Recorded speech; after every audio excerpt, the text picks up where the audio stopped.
Voilà un livre qui ne vous laissera pas indifférent et qui va longtemps vous accompagner. Il est signé de Thibaut Bérard. Lui-même éditeur depuis plus d'une dizaine d'années chez Sarbacane, il a choisi les éditions de l'Observatoire pour publier ce premier roman, Il est juste que les forts soient frappés.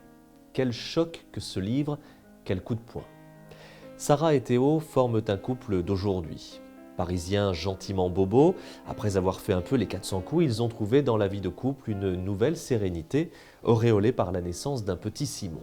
Oui, mais voilà que ce bonheur tout simple va voler en éclats quand, au moment de sa seconde maternité, peu de temps avant la naissance de Camille, les médecins détectent à Sarah une tumeur cancéreuse. Sarah va mourir. Et en disant cela, je ne trahis rien de l'intrigue, puisque dès le départ, c'est Sarah qui s'adresse au lecteur, de là où elle est, après avoir rendu le dernier soupir. Et Sarah de nous raconter son histoire, son aventure, puisque, comme elle le dit, toutes les vies sont des aventures extraordinaires.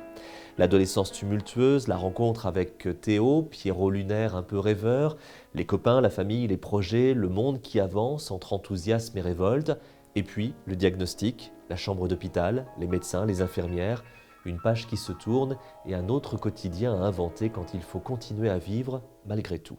Ce livre, porté par une écriture ample, belle, littéraire et moderne, est une vraie réussite.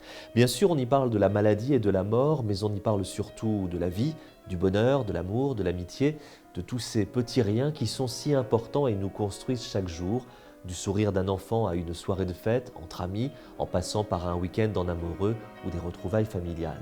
Dans le combat que Théo et Sarah vont mener ensemble, ce qui compte avant tout, c'est l'urgence de vivre, l'urgence d'aimer, l'urgence d'être heureux.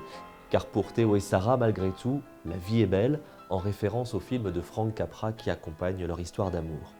Choisissant l'écriture romanesque pour raconter sa propre expérience, Thibaut Bérard signe ici un livre beau et bouleversant.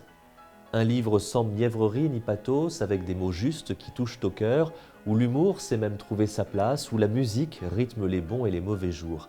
Un livre lumineux qui nous rappelle que les absents, quand on les aime, gardent toujours leur place. Un vrai coup de cœur donc en cette rentrée de janvier 2020, le premier roman de Thibaut Bérard, Il est juste que les forts soient frappés, est publié aux éditions de l'Observatoire.